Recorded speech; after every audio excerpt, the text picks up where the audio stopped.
우리 오해와 편견 받아보지 않은 사람은 아무도 없을 겁니다. 저 같은 경우에는 사람들이 저를 보고 외향적이라고 하는데 저는 굉장히 내향적인 사람입니다. 실제 그렇습니다. 저는 이 처음 보는 사람들 앞에서 설교하는 것이 사실은 되게 어렵습니다. 이걸 잘 못하고 속으로는 굉장히 떨고 있는데 그렇지 않으려고 제가 연기를 합니다. 그러니까 연기력은 좀 좋은 것 같아요. 사실 되게 떱니다. 그러니까 저는 특히 이렇게 1대1로 모르는 사람이랑 이렇게 대화하게 되면, 처음 보는 사람이랑 대화하게 되면 그 자리가 너무 힘들어요. 그러니까 저를 가까이서 보신 분들은 그걸 알아요. 아주 되게 어려워하는구나, 이걸 알아요. 특히 뭐 어디 수련회 이렇게 간다거나 했을 때 그 지방으로 내려가게 되면 이제 강사가 왔다고 이렇게 부장 집사님이 픽업도 오시고 그러거든요. 저를 데리고 가려고요. 그럼 그 집사님하고 저랑 단둘이 차를 타고 가야 되잖아요. 전 그게 너무 죽을 것 같아요. 뭔 말을 해야 될지도 모르겠고 그냥 빨리 도착했으면 좋겠는데, 보통 수련회 장소는 막 1시간씩 뭐 40분씩 들어가야 돼요. 그럼 야, 뭘 해야 되지? 그 다음에 무슨 말 해야 되지? 이분 얘기 끝나면 그 다음 뭐 해야 되지? 이걸 계속 제가 생각하게 돼요. 그러니까 저는 내향적인 사람입니다. 여러분들도 뭐 이런 점이 하나씩 있겠죠? 남들이 볼 때는 이렇게 여러분들을 이렇다라고 생각하시겠지만 실제로는 여러분도 아닌 점이 있을 거예요. 근데 사도 바울도 그렇습니다. 사람들이, 특히 오늘날 신자들이 사도 바울에게 갖고 있는 편견 중에 하나는 뭐냐면요, 설교를 잘 못한다는 거예요. 뭐 사도 바울은 말을 잘 못한다 이렇게 알고 계시는 분들이 많은데, 그런 오해가 왜 생겼는지를 한번 생각해 보면 이 고린도 후서의 어떤 한 말씀 때문에 그렇습니다. 고린도후서 10장 10절에 보시면 이런 구절이 있어요. 바울의 편지는 무게가 있고 또 힘이 있지만 그가 몸으로 대할 때는 약하고 또 그 말도 시원치 않다라는 구절이 있거든요. 그래서 이걸 보고서는 바울은 저기 설교는 조금 못하나 보다, 말은 잘 못하나 보다, 이렇게 생각하시는 이 편견, 오해가 있는데요. 제가 볼 때는 그 구절이 그 뜻이 아니에요. 문맥 가운데 보면 이런 맥락이에요. 바울이 편지로 뭘 권고할 때, 예를 들어서 우상제물을 먹지 마라, 뭐 이런 주제를 권고할 때 편지로 보면 굉장히 세고 거칠게 강하게 권면하는 것 같지만 실제로 와봐, 얼굴 대면하면서 말하면 세게 못해. 편지만 세. 말은 이런 식으로, 그러니까 말이 시원하지 않다라는 것은 이 바울의 어떤 약한 마음, 뭐 이런, 실제로 대면하면 바울이 강하게 말하지 못하는 이 부분을 말한 거지, 바울이 실제로 설교를 못했을 거다라는 얘기는 저는 오해라고 생각합니다. 우리 그 사도행전을 쭉 보고 있잖아요. 그럼 여기서 발견되는 사도 바울을 보세요. 사도 바울이 정말 이 설교를 못했겠습니까? 가는 곳마다 설교하고 말씀을 강론하고 사람들과 토론하면서 설득시키는 과정이 이 사도행전에 계속 나오잖아요. 그러니까 사도 바울은 못했을 리가 없죠. 굉장히 잘했겠죠. 그리고 우리가 이 본문 보다 보면 많은 귀부인들과 또 많은 형제들이 믿었다라는 말이 나오니까 오히려 사도 바울은 설교를 굉장히 잘했을 거다라고 보는 게 더 맞는 것 같습니다. 오늘 우리가 이 읽은 본문을 보면요, 이 사도 바울이 이 성경에는 아덴이라고 되어 있는데 이제 아테네예요. 우리가 현재 쓰는 말은 아테네, 그곳에서 설교하는 그 도입부가 나오는 부분인데요. 우리가 오늘은 저의 설교라기보다도 사도 바울이 무슨 설교를 했는지를 우리가 좀 오늘 쭉 살펴보려고 합니다. 우리 34절까지 사실 쭉 다 봐야 되는데 이 시간상 다 읽지를 못했거든요. 제가 말씀을 전하면서 34절까지 우리가 한번 쭉 보겠습니다.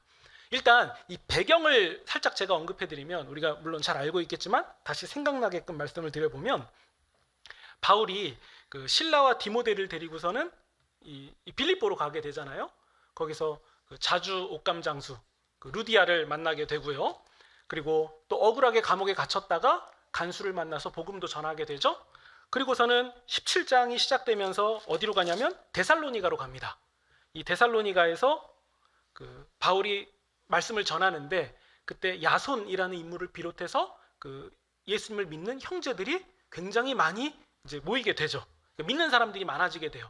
그러면서 동시에 거기서 고초를 겪게 되고 누명도 쓰게 되고 급하게 피신하게 되잖아요. 그래서 간 곳이 어디냐면 베레아예요. 베레아에 갔더니 거기는 데살로니가랑 또 달라요. 베레아 사람들은 유순하고 또 너그럽고 해서 바울이 말씀을 전하기만 하면 그 말씀을 굉장히 그 예의주시하면서 집중해서 잘 들으면서 또 실제 바울이 하는 말이 맞는지를 성경을 직접 보면서 연구를 하는 사람들이었어요. 그러니까 바울이 말씀을 전하면서 굉장히 이 위로와 또 감사가 많았을 것 같아요. 근데 그 지역에서 그런 일이 생긴 지 또 얼마 되지 않아서 바울이 또 피신해야 되는 상황이 펼쳐진 거예요. 근데 어떤 이유인지는 잘 모르겠지만 이 실라와 디모데는 남겨두고 바울만 먼저 피신해야 되는 그런 상황이었거든요. 그리고 나서 추후에 실라와 디모데가 이 바울과 합류하게 되는 이런 계획인데, 바울이 혼자서 어디로 피신하냐면 아테네로 피신을 했어요.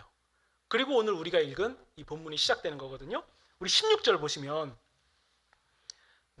그러면 바울이 아테네에서 그들을 기다렸다라고 할 때 그들이 누군지 이제 아시겠죠? 실라와 디모데를 지금 기다리고 있는 거예요. 근데 그 기다리고 있는 상황 가운데서 바울이 16절에 보시면 뭘 봅니까? 그곳에 우상이 많은 것을 보죠. 그리고 바울이 마음의 격분을 느낍니다. 근데 여러분, 우리가 아테네라고 하면 우리가 많이 들어보지 않았습니까? 일단 운동 좋아하시는 분들은 올림픽 생각하실 것 같아요. 그리스 아테네니까.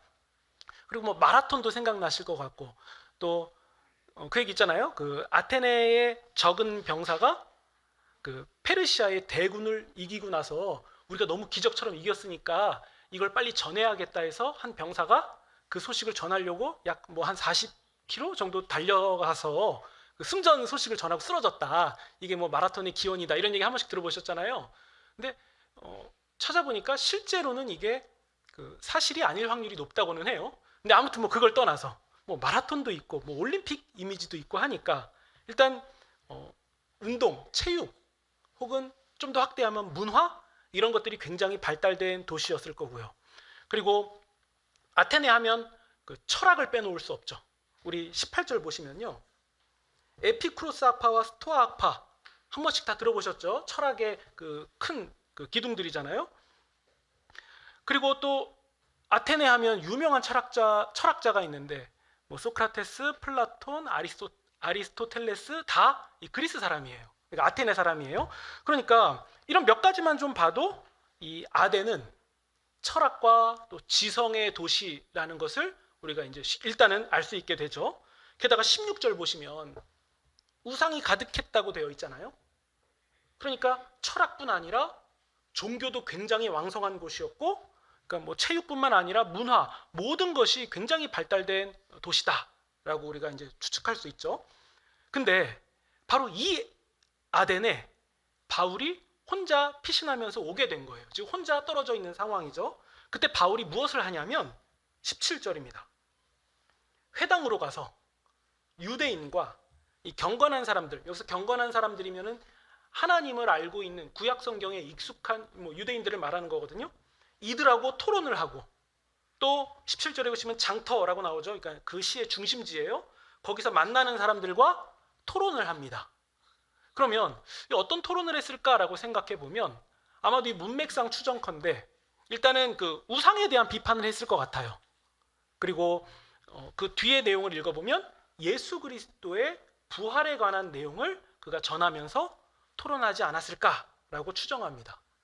그리고 18절 보시면 에피쿠로스 철학자들과 스토아 철학자들과도 바울이 논쟁을 하죠. 근데 이 에피쿠로스 철학자와 스토아 철학자들은 이 부활을 인정하지 않아요. 내세에 대해서 굉장히 회의적인 사람이에요. 그러니까 바울이 예수 그리스도의 부활을 전하면 이게 이상한 얘기인 거예요. 내세가 어디 있어? 라고 말하는 사람한테 예수 그리스도의 부활을 지금 증거하는 상황이니까 그 철학자들이 볼 때 바울은 어떤 사람이겠습니까? 이상한 헛소리하는 사람처럼 보이는 거예요. 혹은 그가 전하는 이 내용으로 혹시 뭐 돈 벌려고 그러나? 아니면 사기치려고 그러나? 이런 생각이 들었을 거예요. 그래서 바울을 뭐라고 부르냐면 18절에 나옵니까? 말쟁이라고 나오죠. 네, 말쟁이.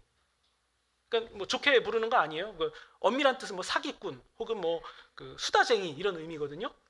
그러니까 바울을 말쟁이라고 불렀어요. 그래서 19절 보시면 아레오바고라는 곳으로 바울을 데려가게 되거든요. 근데 이 아레오바고는 종교 법정 같은 곳이에요. 거기에 바울을 세워서 그가 하는 말이 무엇인지를 좀 이제 들어보려고 혹은 판단해 보려고 하는 상황이에요. 21절 보시면 이 아덴 사람들은 철학과 지성의 도시답게 새로운 사람의 새로운 말을 듣는 것에 시간 쓰는 걸 좋아했어요. 지적인 사람들이 많았다는 거죠. 그래서 22절에 바울은 아레오바고 가운데 서서 이제 설교를 시작하는 상황이에요. 그러면 이제 이후에 어떤 설교가 이어지냐?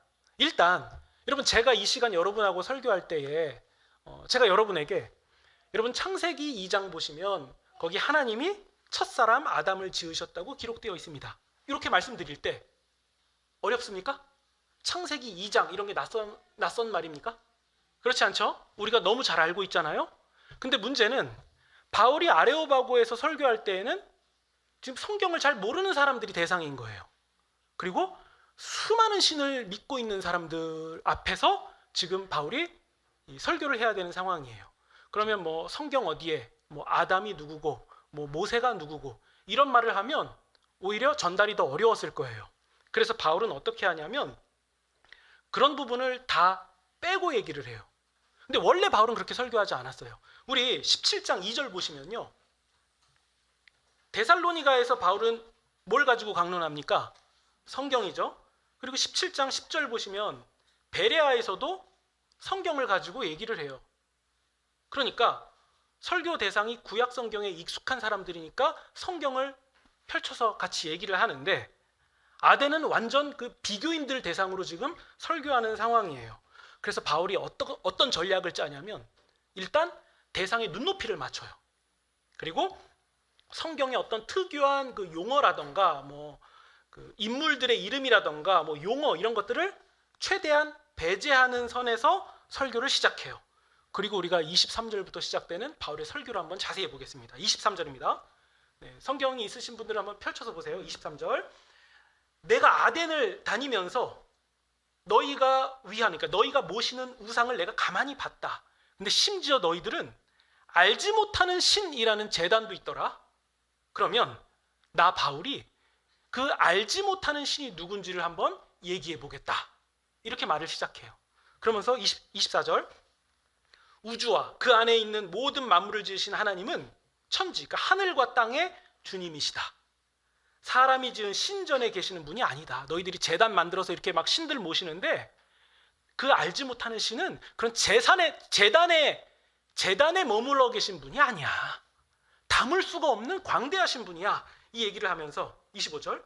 그리고 또 뭐가 부족하거나 아쉬우셔서 사람의 손으로 섬김받아야 되는 분도 아니야.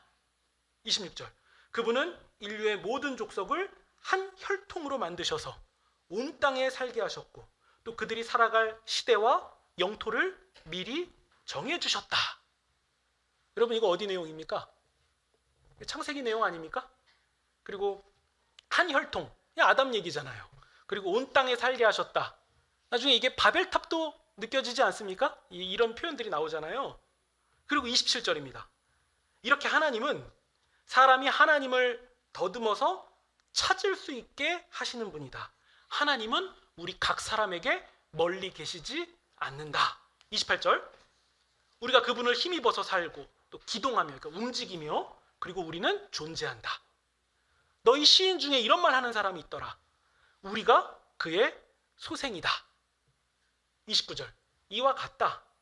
우리가 하나님의 자녀가 되었으니 우리는 하나님을 사람의 기술과, 여기서 기술이라고 하면 뭐 예술, 뭐 철학 이런 것들 말하는 거예요. 사람의 기술과 또 상상으로 금이나 은이나 돌에 새겨서 만든 것과 똑같다고 생각해서는 안 된다.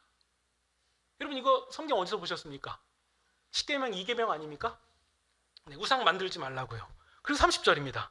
사람들이 무지했던 시대에는 하나님이 눈 감아 주셨지만 이제는 어디에서나 모든 사람에게 회개하라고 명하셨다. 여러분, 회개하라. 천국이 가까이 왔다. 누가 했던 말입니까? 세례 요한과 또 이어서 예수님이 하신 말씀이잖아요. 그렇죠? 그러니까 은연중에 성경의 얘기를 지금 바울이 그들에게 하고 있는 거예요. 그러면서 31절. 회개하라 명하신 것은 정하신 사람으로 하여금 세상을 공의로 심판하게 하실 날을 정하셨기 때문이다. 그 정하신 사람을 죽은 자 가운데서 살리심으로 모든 사람에게 믿을 만한 증거를 주셨다. 여러분, 정하신 사람이 누굽니까?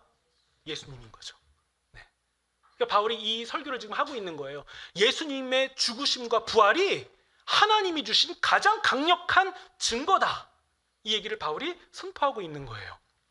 그러니까 지금 바울은 아레오바고 그 광장, 그러니까 종교 법정에 서서 성경을 전혀 모르는 사람들에게 담대하게 성경의 내용을 성경답게 성경적으로 전하면서 또 예수님의 죽으심과 부활까지 지금 설교로 하고 있는 거예요.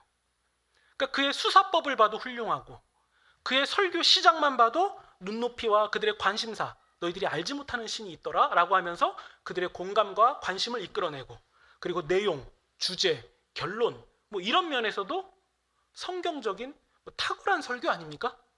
게다가 우리가 지금 여기 기록된 설교를 봤지만 실제 설교는 더 내용이 풍성하지 않았겠습니까? 여긴 축약 버전이 기록된 것이고 실제로는 더 치밀하고 더 탄탄한 설교를 했을 것이 분명하죠. 그러니까 매우 명설교라고 할 수 있고 명문이라고 할 수도 있겠죠. 그러니까 그 설교를 바울이 한 거예요. 그러니까 바울을 설교 못하는 사람이다 라고 오해해서는 이 바울이 굉장히 억울해할 것 같습니다. 네, 그러면 이런 그 철학과 지성의 도시인 아테네에서, 그것도 이 종교 법정에서 사람들에게 둘러싸여 있는 상태에서 바울이 담대하게 또 성경적인 설교를 훌륭하게 해냈으면, 이렇게까지 했으면 그럼 결과가 어때야 됩니까? 게다가 지금 바울이 어떤 마음을 하고 있습니까? 사실 자기는 바울 팀 일행에서 혼자 피신할 수밖에 없는 상황이었잖아요. 혼자 낯선 곳에 왔잖아요. 수많은 우상들을 봤잖아요. 그럼 여기서 피신했으니까 두려움도 있을 법도 한데, 그럼에도 바울은 그 가운데에서 많은 우상들을 보고 격분해요. 그가 격분했다는 것은 하나님을 향한 순수한 마음이 있었기 때문에 그런 거 아닙니까? 그러면 그가 사람들에게 말씀을 전하는 동기도 순수한 거예요. 동기도 순수했고 그의 설교도 탁월했어요. 그의 지성도 탁월했습니다. 그러면 어떤 결과가 일어나야 되겠습니까? 지금까지 바울이 해왔던 이 설교 후의 반응들을 보면요, 다 좋아요. 많은 형제들이 모이게 됐다. 믿었더라. 그리고 귀부인들이 믿었더라. 그러니까 고위층들도 굉장히 동의하면서 믿을 수 있는 탁월한 지식이었고, 네. 그러니까 이런 부분들, 많은 사람들이 믿었더라라는 그 반응들이 계속 나오다가 지금은 좀 달라요. 32절 보시면 죽은 자의 부활, 즉 예수님의 죽으심과 부활을 듣고 어떤 사람들은 조롱하고 어떤 사람들은 다시 듣고 싶어하고, 이 두 반응으로 갈라져요. 그리고 34절, 바울을 가까이 하여 믿은 자는 아레오바고의 관리, 그러니까 그 법정의 판사라고 해야 될까요? 그런 역할을 맡은 디오누시오와 그리고 다마리라는 여자를 비롯한 몇 사람뿐이었다 라고 기록하고 있어요. 그리고 나서 바울은 다음 이동지인 고린도로 이동하게 됩니다. 그러면 여러분, 우리가 지금 바울의 설교와 바울의 사역과 그리고 그 이후의 반응들까지 좀 봤는데요. 그럼 냉정하게 볼 때 바울의 그 아덴에서의 사역은 성공적입니까? 아니면 그냥 그렇습니까? 어떻습니까? 이전 사역하고 비교해 보면 그냥 그런 것 같고, 그렇다고 해서 그냥 그렇다고 말하기에는 바울의 설교가 너무 뛰어났고, 그리고 또 여기 바울의 설교가 길게 기록되는 게 많지는 않은데 이렇게 이례적으로 그 사도행전의 저자가 기록했다는 것은 설교가 탁월했다는 거예요. 필요한 설교였다는 거죠. 그러면 그의 설교나 사역과 그의 순수한 동기, 그 어떤 것도 부족함이 없어 보이는데 결과는 그렇게 좋은 것 같지 않아요. 그냥 이 마지막 34절 보시면 그냥 몇 사람이 그를 가까이 하여 믿었다라는 것은 많은 사람은 아니에요. 소수예요. 그러니까 우리 마음에는 이 바울이 설교를 마치니 아레오 광장에 있는 바울을 둘러싼 수많은 사람들이 바울의 말에 귀를 기울였더라, 믿었더라, 이렇게 한 문장이 여기 사도행전에 기록되어 주면 참 좋을 것 같은데 그냥 몇 사람이 믿었습니다. 그러면 이 바울의 아덴 사역은 성공적입니까? 그냥 그렇습니까? 이게 애매해요. 그렇죠? 그러면 질문을 좀 바꿔볼게요. 순수한 동기와 또 열정 이런 것들을 가지고 사역하면서 게다가 설교까지 탁월하게 잘하면 성도들이 늘어나는 것은 당연한 거 아닙니까? 기가 막힌 달변, 게다가 사람들에게 둘러싸여도 위축되지 않는 외향적인, 성격까지도 괜찮은, 성품까지도 괜찮은 그런 설교자가 설교하면 성도가 늘어나야 되는 건 당연한 거 아닙니까? 혹은 그렇지 않을 수도 있는 겁니까? 일단 아덴의 사역이 성공적인지 아닌지 이것을 판단하기 이전에 우리 한번 이 정황들을 좀 볼게요. 아덴은 철학과 지성이 굉장히 발달한 도시입니다. 그리고 사람들은 이미 무수히 많은 신을 믿고 있었어요. 그리고 뭐 그리스 로마 신화, 뭐 우리 신화도 좀 많이 들어봤잖아요. 그리고 심지어 알지 못하는 신을 세워놓을 정도로 신이라는 신은 다 갖다 세워놓은 곳이에요. 그러면 그런 곳에서 혼자 떨어진 바울은 그냥 말쟁이 중에 하나일 뿐이었어요. 저 사기꾼 아니야? 돈 벌려고 그냥 남들이 하는 말 주워다가 하는 사람 아니야? 이런 오해도 있는 상황이었고요. 그리고 또 그 바울이 전하는 예수 그리스도의 죽으심과 부활은 내세를 인정하지 않는 사람들한테는 그냥 헛소리에 불과한 거예요. 뭔 말 같지 않은 소리를 하나. 그러니까 이런 상황들을 다 종합해서 고려해 보면 아덴이라는 곳은 전도하기가 쉽지 않은 곳이었어요. 정말 어려운 곳이었어요. 일단 바울이 아레오바고 광장에 서 있는 이 설정 자체가 이렇게 제가 강단에서 다음 시간은 설교입니다 해갖고 나와갖고 설교하는 이런 상황이 아니잖아요. 어디 저 말쟁이 뭐 떠드나 한번 들어보자 라고 하는 이 상황인 거잖아요. 여기서 바울이 담대하게 말씀을 전하는데 몇 사람이 믿게 되었다는 것은 성공적인 사역입니까? 아니면 그저 그런 사역입니까? 또 성공적인 사역 같죠? 네. 그러니까 여러분 비옥한 땅에 씨를 뿌려서 많은 새싹이 자라는 것도 굉장히 좋은 일인데 가뭄으로 쩍쩍 갈라진 땅에 뿌린 씨앗에서 몇 줄기의 싹이 나온 것도 대단한 거고 오히려 그게 더 기적 아닙니까?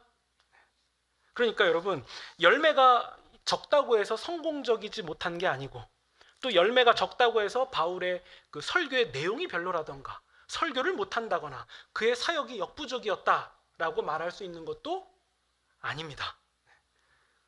어쩌면 적은 열매도 기적이고 그리고 바울의 사역과 설교도 열매와 상관없이 굉장히 탁월했다는 점 이것이 우리의 기준이 되면 좋겠습니다. 그러니까 여러분 어떤 말씀을 드리려고 하냐면요. 우리의 믿음도 마찬가지예요. 우리의 신앙도 마찬가지입니다. 우리 예전에는 교회라는 간판만 걸어도 사람들이 몰려왔다는 그 황금기 시절이 있었잖아요. 그 시절을 지나고 요즘은 어떻습니까? 교회라고 하면 사람들이 고개를 절레절레하는 그 미움이 된 시대를 우리가 지금 살아가고 있습니다. 그리고 기술과 지식과 철학과 뭐 학문의 수준, 그 발달 수준은 그냥 매 분초마다 갱신되지 않습니까? 그러니까 아덴은 뭐 비교도 할 수 없는 굉장한 시대를 우리가 지금 살고 있어요. 굉장히 놀라운 시대를 지금 살고 있는 거죠. 여러분 이런 세상에서 신자라고 하면 어떤 사람들입니까? 말쟁이들 아닙니까? 거짓말하는 사람들이죠. 뭐 이렇게 듣기에 거부감이 느껴지는 말을 하는 사람들이에요. 그러니까 신자들이 믿고 있다고 말하는 예수 그리스도의 죽으심과 부활. 그러니까 죽은 자의 부활이라는 것은 이전에도 그랬지만 지금이 더 조롱거리고 앞으로도 더 조롱거리가 될 거예요. 상식적이지 않은 말이 될 겁니다. 이런 세상에서 그러니까 우리가 바로 이런 세상에서 우리가 예수님께서 하나님의 아들 그리스도시요 그분이 우리를 위하여 죽으셨고 또 그분과 함께 부활한다는 사실을 믿음으로 우리가 그 예수님의 이름을 힘입어서 생명에 이르게 되었다라는 이 신앙 고백을 한다는 것은 기적 아닙니까? 이건 기적이에요. 그 지성으로 탁월한 철학자들이 받아들일 수 없었던 것처럼 세상도 우리를 받아들이지 못하고 우리가 그런 관점으로 봐도 우리 스스로가 이상해요. 우리 옆집 아저씨가 사망하셨는데 부활하셨대. 그럼 여러분 믿을 거예요? 근데 왜 예수님이 죽으시고 부활하셨다는 사실은 믿죠? 그러니까 이게 기적이에요. 어떻게 제가 뭐 이성적으로 설명할 전 능력도 없고 못하겠어요. 근데 우리가 이것이 동의가 되고 믿어진다는 것은 그냥 기적이라는 표현밖에 되지 않는 것 같고, 그럼에도 제3자가 볼 때에는 무슨 말도 안 되는 소리 하고 있냐 라고 반응할 수 있는 그 반응마저도 저는 이해가 돼요. 맞죠? 그렇죠? 전 이해가 돼요. 그럼에도 우리 갈수록 신자 수가 점점 줄어들지 않습니까? 갈수록 대한민국의 교회가 줄어들고 신자 수가 줄어들어서 결국 몇 명뿐이 되지 않는 이런 흐름 가운데 우리가 그 몇 명뿐인 길에 들어서 있다는 것, 이 길을 계속 가려고 한다는 것은 여러분 기적 아닙니까? 그러니까 여러분 우리의 믿음이 기적이라는 사실을 우리가 받으시면 좋겠고, 또 동시에 이 일은 나의 이성과 결단으로만 되어진 게 아니었구나. 내 외부에서 무언가가 나를 자꾸 흔들고 있기 때문에, 나에게 개입하고 있기 때문에 발생되고 있는 거구나 라는 사실. 우리는 그 외부에 누군가가 누군지를 알죠. 그 알지 못하는 신이 누군지를 알죠.